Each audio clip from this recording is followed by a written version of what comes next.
without self-belief, even the strongest heart can feel weak. You might have skills, wisdom, and kindness, but if you doubt yourself, none of it will truly shine. Confidence isn't about shouting or showing off. It's the quiet voice inside that says, "I can do this." Today's story is about a man who feared speaking and failing, until one day, a single moment turned his life around. Stay with us till the end. Maybe this tale will awaken your own belief. In a small, dusty village lived a man named Hari, gentle, diligent, and painfully shy. He worked in his uncle's tiny general store, cleaning shelves, packing goods, and helping customers silently. People often called him slow or simple. Some laughed behind his back. His uncle would often shout, "Speak up, boy. You're not a kid anymore." But Hari stayed quiet, not because he didn't have words, but because he feared saying them wrong. Years passed, and nothing changed. Hari remained careful, nervous, and silent. One day, his uncle left for 3 days, saying, "Handle the shop properly. Don't mess this up." Hari agreed, trembling. That very day, a man asked for kerosene oil, and Hari gave the wrong measure. The man yelled. Another customer came to return a broken tin, and Hari froze, unsure what to say. Soon everyone knew Hari was running the store. By evening, a dishonest man tricked him out of 5 sacks of rice. When his uncle returned and saw the loss, his anger exploded. "I trusted you. You're useless, just like always." Those words cut deeper than any slap. Hari walked away, sat by the old village well, and thought, maybe they're right. Maybe I really am useless. Just then, a voice spoke gently.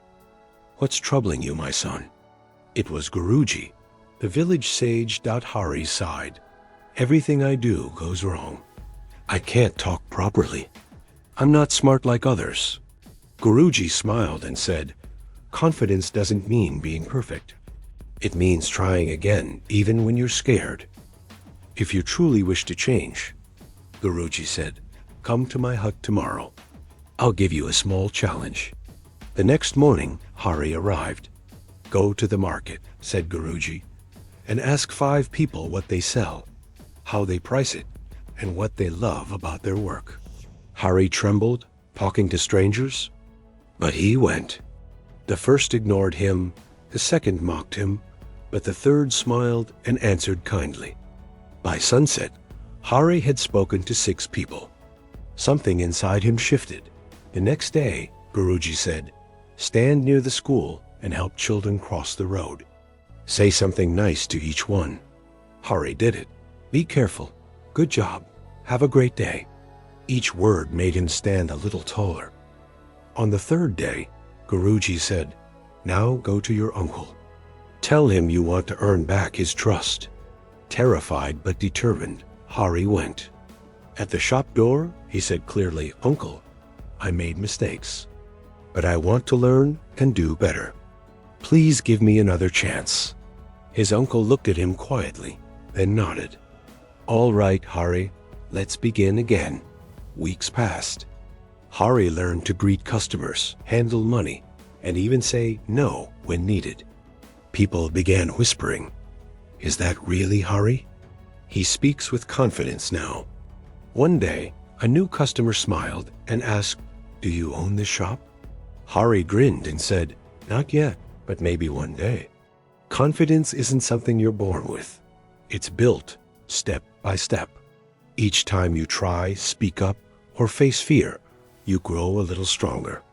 Like Hari, you don't need to be the smartest or the loudest, just willing to say, "I can learn. I can try. I can improve."